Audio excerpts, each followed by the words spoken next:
Okay, hi. How are you all? It looks like I'm really sitting in the dark here because I am sitting in the dark.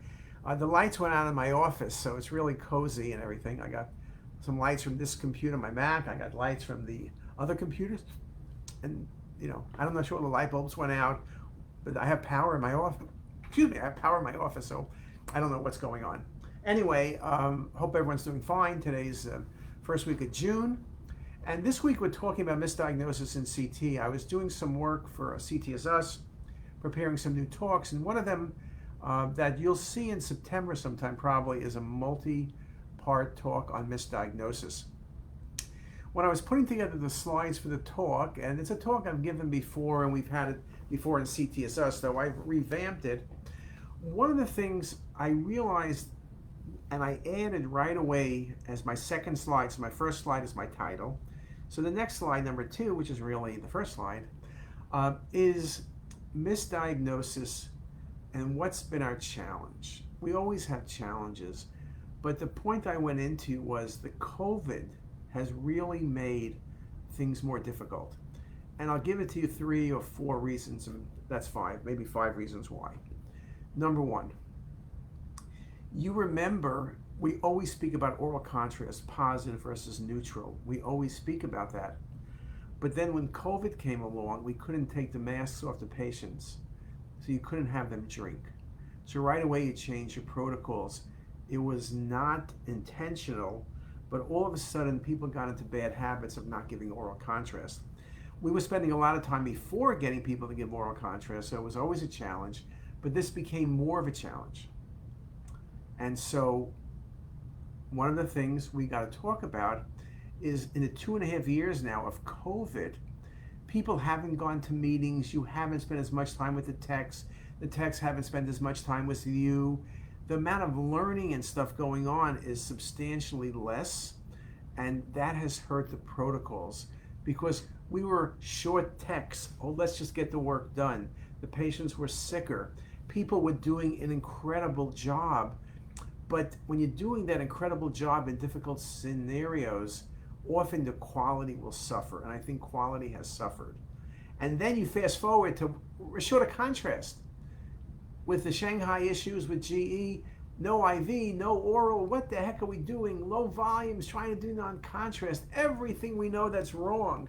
We need good contrast volumes, the injections, all the things. And yes, we've done a good job the last 3 or 4 weeks trying to get around the problems. The good news is GE is shipping, things are getting back to normal. But all of these things have compromised our protocols. The most important thing to me for making a great diagnosis on CT is a great protocol. You give IV contrast, you'll pick up the small neuroendocrine tumors, you'll see the blush in the liver for hepatoma. Oral contrast plus positive when neutral, you'll see that small tumor in the duodenum or in the ileum.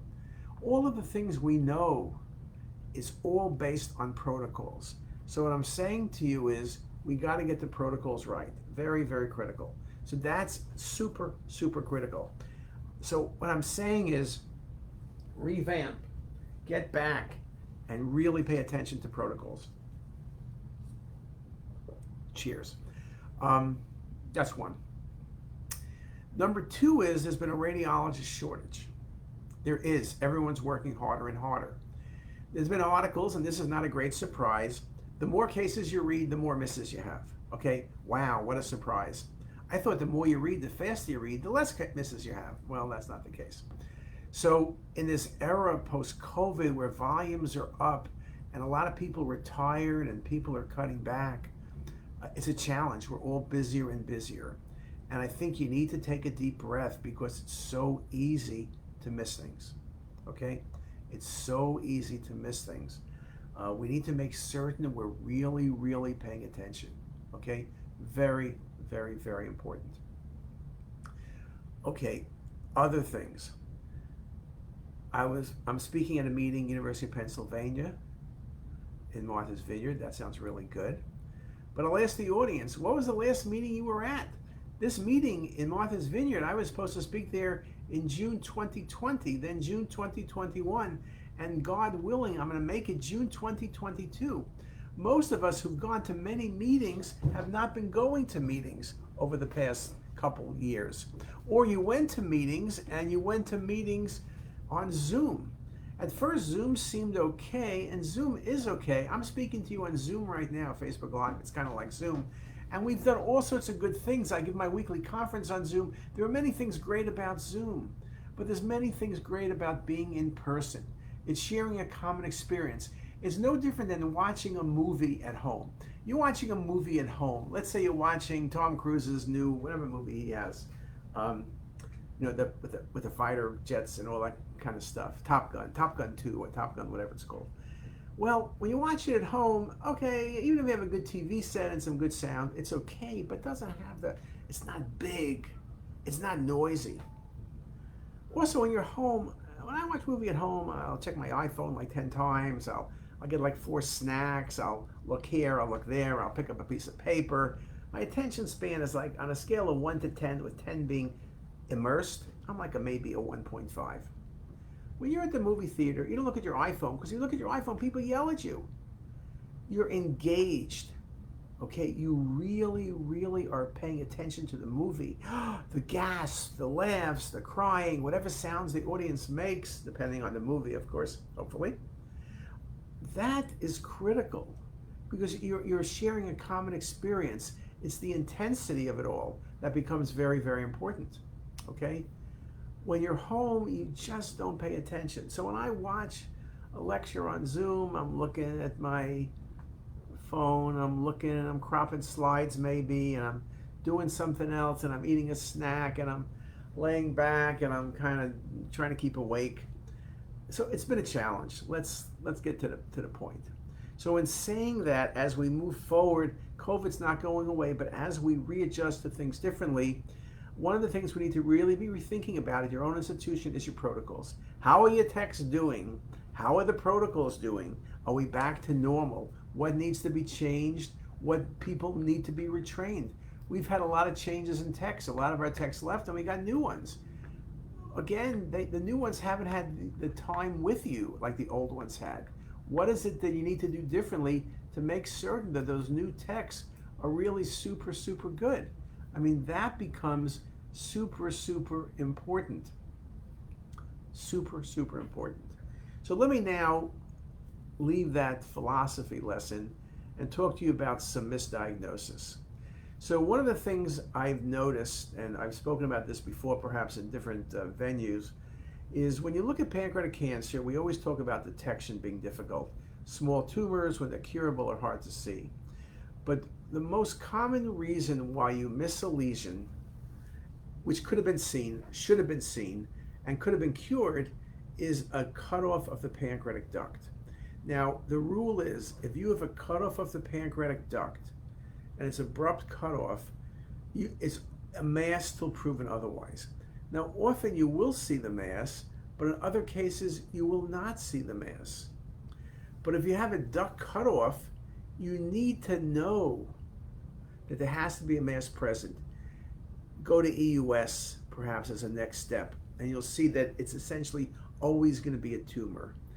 I saw a few cases this week, outside films. Remember, all mistakes are made outside, where 4 or 5 months ago, patients had vague pain, and the study was read as negative or nothing special. When you look back, and there's a duct, and today the tumor is so much larger. And it went from unresectable, or went from resectable to being unresectable now. All of these things become very important. So pancreas, dual phase imaging, narrow windows, look for the duct, look at the common duct, look at the pancreatic duct. Pancreatic duct cutoff, there's a mass present unless proven otherwise, okay? Now, sometimes the masses are isodense. MR can be helpful, or just go to EUS and biopsy it. It's just not going to be normal, okay? Let's be honest. Yes, you can get a stricture from inflammatory disease, but then you often see calcification or history of pancreatitis or other changes to pancreatitis. When you see the gland atrophic, where the duct is dilated, then a transition point, I'm telling you, that's a tumor. Get on top of it. Don't miss that. Remember, we say pancreatic cancer survival is under 9%, typically 8% or 7. But it's been shown stage 1, 70%. Those duct cutoffs are going to be our best chance that patient's survival. Let's not miss those. You just can't do that, okay? And I'll show some cases of that when I give my talk. Okay, second thing, and the last thing I'll leave you with today, is looking at the bladder. We do lots of CT for bladder cancer, staging, follow-up, all the usual things, but that's not what I'm referring to.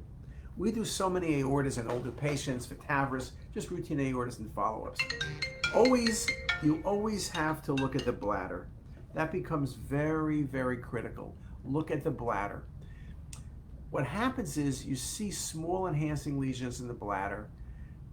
Till proven otherwise, a small enhancing lesion in the bladder, no matter how small it is a bladder cancer. You can easily pick up small bladder cancers totally unsuspected. And yes, we don't typically think about bladder cancer as an unsuspected finding, but it often is. And so again, every case, look at the bladder, particularly good on the arterial phase. Bladder's distended, there's no contrast in the bladder. Anything enhancing doesn't belong. You got to think about a malignancy. So those are two really good pearls for today. Now I'm looking and I'm seeing, is there anybody making comments? I've noticed lately that people watch our Facebook Lives, but they're not there in present, except for John Biakina, who's always here. Hey, John from Body CT. But so hopefully if you have questions, you can just put them on the site, write a comment, and then I'll take a look at them and answer them later. So if there are no questions, I'm going to stop there, and I'll come back in a few weeks and do a little bit more on misdiagnosis, or maybe even next week. Pick some different topics like adrenal and kidney, look at some of the key factors, and hopefully by next week I'll even have some lights. So with that, I thank everybody for their attention and have a great day.